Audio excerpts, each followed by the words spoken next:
দর্শক বন্ধুরা, আজকে এ থেকে জেড পর্যন্ত সংখ্যা দিয়ে আমি বিভিন্ন ছবি এঁকে দেখাবো। প্রথমে এ দিয়ে একটা ঘর বানাচ্ছি। দেখুন কিভাবে এর অংশগুলো দিয়ে ঘরের বেড়া এভাবে এঁকে ফেলছি। তোমরাও খুব সাবধানে এগুলো এঁকে ফেলবে। ঘরের ফাউন্ডেশন এঁকে দিলাম, ঘরের দরজা দিয়ে দিচ্ছি এবং চালারের যে বাড়তি অংশটা সেটি দিয়ে এভাবে মটকা দিয়ে দিলাম, রং করে দিলাম। আর বি দিয়ে প্রজাপতি আঁকতে মাঝখানে দুটো লাইন, প্রজাপতির মাথা এবং প্রজাপতির পাখা এভাবে এঁকে দিতে হবে। দুই পাশের পাখায় দুটো করে লাইন এভাবে দিয়ে প্রজাপতির মাথাটাকে সুন্দর করে দিয়ে সেখানে সুর এঁকে দিতে হবে। এরপরে আমরা দুটো গোল গোল দিয়ে ডিজাইন করে দিলাম, রং করে দিতে হবে। এরপরে সি দিয়ে একটা আপেল আঁকতে হবে। আপেলের উল্টা পাশে, সি এর উল্টা পাশে আর একটা সি দিয়ে এরকম আপেল এঁকে ফেলতে হবে। এবার রং করে ফেলতে হবে। এবার ডি দিয়ে একখণ্ড তরমুজ বানাতে হবে। ডি এর বাইরে একটা আউটলাইন দিয়ে সেটাকে রং মাঝখানে বিসি দিয়ে দিলেই এরপর রং করে দিলেই হয়ে গেল তরমুজ। এরপরে ই দিয়ে একটা মাছ আঁকতে হবে। ইর পিছনের অংশে এভাবে গোল করে মাছের মাথা, চোখ এঁকে দিতে হবে। সামনের পাশে বডি, ল্যাজ এবং তার যে পিঠের কাটা, পেটের কাটা এবং পাখনা এঁকে দিয়ে সুন্দর করে সেকশন বাই সেকশন করে দিয়ে রং করে দিতে হবে। এরপরে এফ দিয়ে একটা পতাকা এঁকে ফেলতে হবে। এভাবে পতাকার মাঝখানে গোলটা থাকবে, বাংলাদেশের পতাকা, রং করে দিতে হবে। জি দিয়ে একটা জেলিফিশ আঁকতে হবে, যেভাবে আছে এভাবে করে দিয়ে পিছনে এরকম কতগুলো দিলেই জেলিফিশ হয়ে গেল। এরপরে এইচ দিয়ে একটা বাড়ি আঁকতে হবে, 2 তলা বাড়ি, উপরে একটা ত্রিভুজ, ত্রিভুজের দুই পাশে দুটো লাইন দিতে হবে, বড় বড় করিডোর বা কামরা থাকে সেরকম। এরপরে উপরে আর একটা ডবল লাইন করে দিয়ে উপরের অংশে এরকম জানালা দিয়ে দিতে হবে, নিচের অংশে দরজা দিয়ে ফাউন্ডেশন করে দিতে হবে। এরপরে সুন্দর করে রং করে দিতে হবে। আই দিয়ে একটা গাছ আঁকতে হবে, আয়ের সাথে একটা ভি দিয়ে এভাবে বাঁকা লাইন দিয়ে সুন্দর করে গাছের পাতার গ্রুপগুলো এইভাবে দিয়ে দিতে হবে, দিলে সুন্দর গাছ হয়ে গেল। এরপর রং করে দিতে হবে। এরপরে জে দিয়ে একটা ছাতা আঁকতে হবে, যে দুই পাশে এরকম ফোঁটা দিয়ে আমরা মেজারমেন্ট করে একটা রাউন্ড দিয়ে নিচে তার প্রত্যেক পয়েন্টে এভাবে লাইন দিয়ে দিয়ে যোগ করে দিয়ে ছাতা আঁকতে হবে। ছাতার উপরের অংশ এরকম দিয়ে নিচের বারটাকে একটু মোটা করে দিলেই সুন্দর ছাতা হয়ে গেল। এবার রং করে দিতে হবে।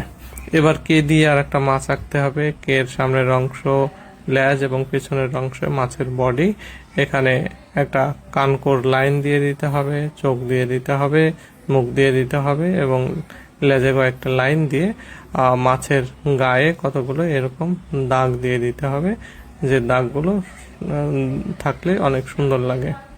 এরপরে নীল রং করে দিতে হবে। এল দিয়ে একটা লরি বা গাড়ি আঁকতে হবে, এভাবে দুটো দাগ টেনে সেটা রাউন্ড করে যোগ, উপরে লাইট দিয়ে দিতে হবে, নিচের অংশে এভাবে গোল করে করে নিচের বাম্পার এঁকে দিতে হবে এবং ট্রাক বা লরির বডি, চাকা এভাবে এঁকে দিয়ে তার উপরে একটা দাগ দিয়ে দিয়ে এরকম রং করে দিতে হবে। স্টিয়ারিংও দিয়ে দিতে হবে।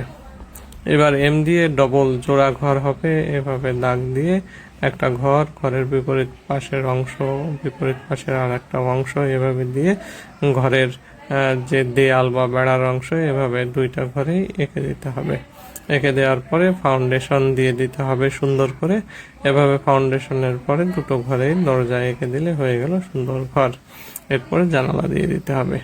এবার এন দিয়ে দুইটা কাঁচামরিচ আঁকতে হবে, এভাবে এনের দুই প্রান্তে 3 দিয়ে মোটা দিয়ে দিতে হবে। এই প্রান্তেও একটা 3 দিয়ে যোগ করে তার পিছনে এভাবে মোটা দিলেই কাঁচামরিচ হয়ে গেল, রং করে দিতে হবে। ও দিয়ে একটা ব্যাঙের ছাতা বা মাশরুম আঁকতে হবে, ওর উপরে এরকম একটা গোল দিয়ে তার উপরে এরকম একটা ছাতার মতো এঁকে দিতে হবে। তার গায়ে এরকম দাগ দাগ করে দিয়ে মাশরুমের নিচে এরকম কতগুলো গোল নুড়ি পাথরের মতো জায়গা দিয়ে দিতে হবে, করে দিতে হবে এবং একটু কালো করে দিতে হবে এবং মাশরুমের উপরে এরকম কতগুলো গোল দিয়ে সুন্দর করে ডিজাইন করে রং করে দিতে হবে। এবার পি দিয়ে একটা পাখা আঁকতে হবে, এরকম ডবল লাইন করে তার বাইরে ডিজাইন করে দিতে হবে, ভেতর থেকে কতগুলো দাগ দিলে সুন্দর পাখা রং করে দিতে হবে। এরপরে কিউ দিয়ে একটা ফুল আঁকতে হবে, কিউর চারপাশে এরকম পাপড়ি এঁকে দিতে হবে। পাপড়িগুলো চারপাশে এরকম আঁকা হয়ে গেলে তার ভেতরেও কতগুলো ডট ডট দিয়ে দিতে হবে, একটু গোল গোল করে আমি বড় বড় করে দিচ্ছি। আমার কলমের মাথাটা অনেক চিকন, তোমরা দেখছো। তো এরকম করে দেওয়ার পরে যখন ডিজাইনটা হয়ে যাবে, তার নিচে একটা স্টিক দিয়ে দিতে হবে, ফুলের গাছের স্টিক, এবং সেখানে দুই পাশে দুইটা পাতা এঁকে দিতে হবে। পাতার মাঝখানে তোমরা শিরাও এঁকে দিতে পারো। পাতা হয়ে গেল, এবার রং করে দিতে হবে। এরপরে আর্ট দিয়ে একটা বৃষ্টি সময়ে একটা রেইনকোট পরা ছেলেকে এঁকে দিতে হবে, মাথার চুল, তারপরে মুখের এই অংশটা এঁকে একটু চোখ এঁকে দিতে হবে, চোখের ভুরু এঁকে দিতে হবে, এবং আর্টের নিচের অংশ বাড়িয়ে রেইনকোটটাকে একটু বড় করতে হবে, এবং একটা হাতা দিয়ে দিতে হবে। রেইনকোটের পকেটে সে হাতাটা লুকিয়ে আছে, এবং নিচে তার দুইটা পা এভাবে দিয়ে দিতে হবে। একটা পা এর উপরে ভর দিয়ে দাঁড়িয়ে আছে, আর একটা পা পেছনের দিকে এভাবে সুন্দর করে এঁকে রং করে দিতে হবে। এবার এস দিয়ে একটা পাখি আঁকতে হবে। এর মাথাটা এভাবে ঘুরিয়ে নিচে এভাবে মিশিয়ে দিতে হবে, পিছনে এরকম করে পাখির পাখনা, সেই পাখনার লাইনগুলো এভাবে দিয়ে দিতে হবে। এরপরে আমরা পাখির ঠোঁট এঁকে দিব, লম্বা ঠোঁট, চোখ এঁকে দিতে হবে, এবং পেছনে আর একটা লেজের মতো দিয়ে ফোঁট দিয়ে তার পা এঁকে দিতে হবে, এবং সে পানিতে দাঁড়িয়ে আছে এরকম এঁকে দিতে হবে, রং করে দিতে হবে। এরপর টি দিয়ে উপরে টি এর অংশ ঘুরিয়ে নিচে এভাবে একটা লেডি বার্ড এঁকে দিতে হবে। লেডি বার্ডের মাঝখানে এরকম স্পটগুলো দিয়ে দুইটা চোখ এবং দুই পাশে দুইটা সুর দিয়ে দিতে হবে, কালার করে দিয়ে দুপাশে তিনটা করে পা দিয়ে দিতে হবে। তিনটা করে পা দিলেই সুন্দর লেডি বার্ড। এরপরে ইউ দিয়ে একটা গোলাপ আঁকতে হবে, ইউর মাঝখানে একটা লাভ এঁকে দিয়ে তার মাঝখানে কতগুলো গোল দিয়ে এভাবে গোলাপের পাপড়ি করে দিলাম। এরপরে আমরা বাইরে দিয়েও কিছু গোলাপের পাপড়ি এঁকে দিব, কারণ গোলাপে অনেকগুলো পাপড়ি থাকে। এরপরে নিচে বৃত্তি দিয়ে একটা স্টিক এঁকে দিতে হবে, স্টিকের গায়ে একটু কাটা কাটা দিয়ে রং করে দিতে হবে। এবার ভি দিয়ে, ভি এর সাথে এভাবে বাঁকা বাঁকা লাইন দিয়ে আরো কিছু বাঁকা লাইন উপরে দিয়ে একটা সুন্দর আইসক্রিম আঁকতে হবে। এভাবে লাইনগুলো দেওয়ার পরে যে কোণটা রয়েছে ভিএ, আর তার উপরে এভাবে দাগ দিলেই সুন্দর আইসক্রিম হয়ে গেল। রং করে দিতে হবে সুন্দর করে। দেখুন আমি রং করে দিচ্ছি একটু আলাদা আলাদা ভাবে, এর ভিতরে ক্রিম কালার টালার দিয়ে দিচ্ছি, তোমরা সুন্দর করে দিতে পারো। এবার ডাবলাউ দিয়ে একটা পদ্ম ফুল আঁকতে হবে, এভাবে পদ্মের পাপড়িগুলো দিয়ে দিতে হবে সুন্দর করে। দুই পাশে তিনটা পাপড়ি হলো, মাঝখানে দিয়ে এভাবে আরো কতগুলো পাপড়ি দিয়ে দিলে এরপরে আমাদের সাইড দিয়ে আরো দুইটা পাপড়ি এভাবে দিতে হবে। নিচ দিয়ে সাইডের পাপড়িগুলো ডাবল লাইন করতে হবে, নিচে আর একটা পাপড়ি, এবং সেটাকে এভাবে কমপ্লিট করে দিয়ে একটা স্টিক দিয়ে দিতে হবে, সুন্দর করে রং করে দিতে হবে। এরপরে এক্স দিয়ে ডবল পাখি বানাবো। প্রথমে এক্স এর দুই পাশে এরকম দুটো বাঁকা লাইন দিয়ে পাখনার অংশ, তারপরে মাথা, আবার পেটের অংশ এবং ঠোঁট দিয়ে দিতে হবে, মাথার সঙ্গে চোখ দিয়ে দিতে হবে।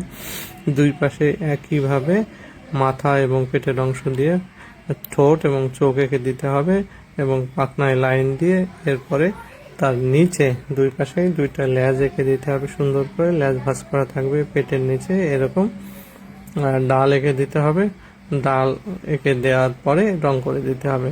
ওই দিয়ে আর একটা গোলাপ আঁকতে হবে, ওয়ের এক মাথায় এরকম গোল করে এনে দুই পাশে আরো একটা ইউ শেপের মতো কলকা তৈরি করতে হবে। এরপরে নিচ দিয়ে এভাবে বৃত্তি দিয়ে স্টিক এঁকে দিয়ে তাতে কাটা এঁকে দিলেই হয়ে গেল গোলাপ। এরপরে গোলাপের মাঝখানে এরকম আরো কিছু বৃত্তি দিয়ে রং করে দিতে হবে। এবার জেড দিয়ে দুইটা ঢেঁড়স বানাতে হবে। জেডটার এইভাবে দুই প্রান্তে বাড়িয়ে সেখানে 3 দিয়ে একটা ক্যাপ করিয়ে বোটা, এরপরে ঢেঁড়সের মতো করে এরকম লাইন দিয়ে দিতে হবে। দুই পাশেই একইভাবে 3 এবং বোটা ক্যাপ করিয়ে দিয়ে এবং এভাবে লাইন দিয়ে সুন্দর করে রং করে দিতে হবে। তো এ থেকে জেড পর্যন্ত আজকে আমি ছবি আঁকা দেখালাম। তোমাদের কেমন লাগলো কমেন্টে জানাবে, ভালো লাগলে শেয়ার করবে।